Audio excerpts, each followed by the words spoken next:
부총리 이거 책자 받으셨죠? 예, 받았습니다. 자, 금년 4월 27일 역사적인 남북 정상회담이 열린 판문점 평화의 집이 있는 경기도 파주시의 국회의원 윤호덕입니다.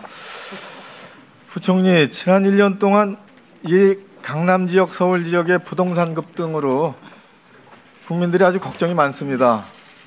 근데 반면에 여전히 침체기에 있는 지방에 사시는 분들은 상대적 박탈감이 더 커요. 자, 9.13 대책으로 그 급한 불은 좀 끈 것 같습니다. 보도에 보면은 가격이 하락하고 있다는 보도도 보입니다. 자, 최근 부동산 시장 상황을 어떻게 보십니까? 간단히. 최근에 그 안정세를 보이고 있다고 보고 있고요. 그렇지만 그 앞으로 상황을 조금 더 면밀하게 봐야 될 요소들이 많이 있다고 생각합니다. 자, 이렇게 왜 단기간에 지난 1년 동안 미친 집값이 될 정도로 아파트 가격이 뛰어올랐습니다. 왜 그랬을까요? 여러 요인이 있습니다. 저금리 기조가 계속되고 등등 하는데 저는 이런 문제 제기를 합니다.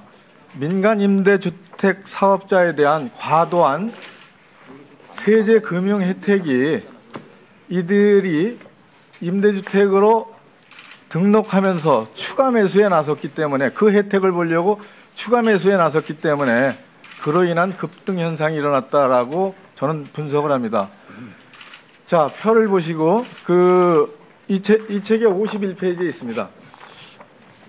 가장 많은 임대주택을 가지고 있는 사람이 개인이 부산에 있는 A씨입니다. 604채를 가지고 있어요.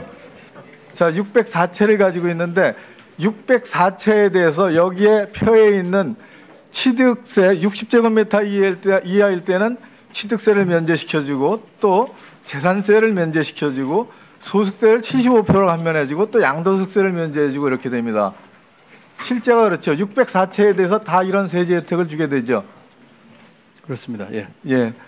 그래서 604채에 대한 각종 세제 혜택으로 인한 세제 감면 금액을 오후 추가 질의할 때까지 좀 계산해 주세요. 자, 이렇게 말씀드린 첫 번째 보십시오. 취득세는 60제곱미터 이하의 주택을 임대주택으로 할 경우에는 취득세가 면제입니다. 그리고 40제곱미터 이하의 준공공임대주택을 했을 때는 재산세가 면제되죠. 그리고 임대소득세 이거 거둘 것도 없습니다. 75%를 감면해주고 있어요. 자, 더 중요한 겁니다. 준공공임대주택입니다. 현재는 10년이죠. 내년부터는 8년만 임대하면 됩니다. 그리고 5%씩만 임대유 가격을 인상하지 않으면 이런 혜택을 받습니다. 85제곱미터 이하인 경우에 임대주택을 취득한 지 3개월 이내에 임대주택으로 등록을 하면 양도소득세가 100% 감면됩니다. 부총리. 네. 강남의 85제곱미터가 얼마일까요? 시가로. 85제곱미터는 32평형입니다. 지역마다 좀 다르긴 하겠습니다만은 32평이면은 글쎄요, 한 15억에서 한 20억 초반 정도 되지 않을까요? 역시 정확하게 보고 있습니다. 그거를 금년 말까지는 그런 주택을 양도소득세를 제로로 만들어주는 겁니다. 이게 언제 들어왔는지 아십니까? 2015년 1월 1일서부터 조특법에 들어있어요. 자, 그리고 내년부터 이렇게 되죠. 장기보유 특별공제 8년 이상 보유하고 8년 이상 임대주택을 임대주택으로 내놓으면은 70% 장기보유 특별공제를 해주게 되어 있습니다. 그리고 임대주택자 자신이 사는 주택에 대해서도 비과세하죠. 자, 그동안에 그럼 금융조건은 어땠느냐? 임대주택 사업자는 사업자 대출로 돼가지고 가계대출에서 제외돼서 소위 말하는 LTV가 전혀 적용이 되지 않았어요. 그래서 85제곱미터 이하를 임대주택으로 등록하면서 은행에다 대출해달라고 그러면 80%를 대출해줬어요. 얼마나 많은 혜택을 주고 있습니까? 이러니까 다 임대주택으로 등록하면서 강남부동산, 서울부동산 사재낀 겁니다. 추가 매수한 거고. 어떻게 생각하세요? 예, 그 의원님 말씀하신 것처럼 부동산 가격 오르는 것 중에 한 원인 중에 하나가 임대사업자에 대한 그 혜택이 있다는 것이 저희도 생각을 같이 하고 있어서 이번에 이제 9.13 대책하면서 그 주택 임대 사업자에 대한 세제 혜택을 많이 조정을 했습니다. 조정을 했는데 지금 그 문제 제기하신 것처럼 다른 것들에 대해서는 제가 조금 더 봐야겠습니다만 일단은 지난번 대책에서 상당한 부분은 저희가 자, 9.13 대책에서 예. 그 임대사업자에 대한 LTV를 40% 적용하고 추가 대출은 안 하는 걸로 했습니다. 아주 잘했어요. 아주 잘했는데 여전히 남아있는 혜택이 있습니다. 준공공 임대주택을 했을 경우 양도소득세를 70%를 감면해줘요. 70%를 8년 후에는 70%를 감면받아서 그만큼의 현금 수익이 생긴 거죠. 그만큼의 가격 상승 요인이 여전히 남아있는 겁니다. 그렇잖아요. 70% 세금이 면제되면 그 시점에 가서 나한테 들어오는 현금이 그만큼 많아지는 거 아니에요? 그럼 그만큼 가격이 상승하는 겁니다. 간단한 이치죠. 그래서 제가 이런 말씀을 드립니다. 부총리 9.13 대책 낼 때 추가 대책 내겠다고 했습니다. 안 잡히면 추가 대책 낸다고 하셨죠? 그렇습니다. 자, 제가 제안 드립니다. 임대 사업으로 들어오는 주택에 대한 장기 보유 특별공제 양도소득세 70% 감면하는 거 이게 일몰제도 없이 계속되고 있어요.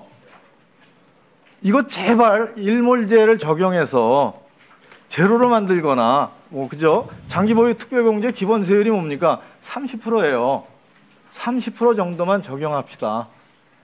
제가 진짜 간곡히 호소드려요. 이거 막으면은 부동산 안정시킬 수 있습니다. 제가 단언해요. 시세 차익이 없잖아요. 이렇게 되면은. 자, 그리고 또 하나 제안합니다. 2기 신도시 주민들이 그래요. 강남에서 뺨 맞고 왜 경기도 와서 번 불이하냐고. 3기 신도시 얘기입니다. 예? 이렇게 추가 대책 내셔가지고 진짜 3기 신도시 안 해도 되는 그런 추가 대책 좀 내주세요. 답변해 보세요. 예, 의원님 잘 알겠습니다. 우선 이렇게 방대한 이 책 평가에 해서 저희가 정책에 좋은 참고가 될 것 같습니다. 감사드리고요.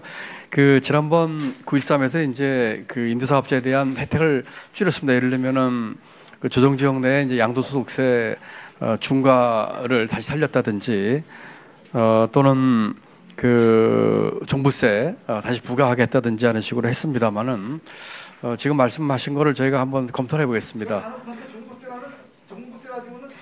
예, 다만 이제 그 아까 이제 부산시 경우 같은 경우는 이제 극단적인 예인데요. 임대 사업을 또 활성화해서 이 서민 주거 환경 개선 문제도 또 필요하다고 생각을 합니다. 그래서 또 이제 이것이 이제 전월세에도 영향을 미칠 수가 있고 그래서 저희가 이제 임대 사업자에 대한 혜택을 줄이면서 또 그런 측면을 같이 고려를 했는데 오늘 뭐 이제 좋은 제안해 주셨으니까 저희가 하여튼 꼼꼼히 좀 보고 전에 말씀드린 것처럼 부동산 시장이 다시 그 불안정해지게 되면은 저희가 단호하고 신속한 조치를 취하겠다고 했습니다. 필요하다면 주신 의견을 같이 한번 검토해 보도록 하겠습니다. 예. 네. 예, 윤호덕 의원님 수고하셨습니다. 다음 존경하는 이원욱 의원님 질의하시겠습니다.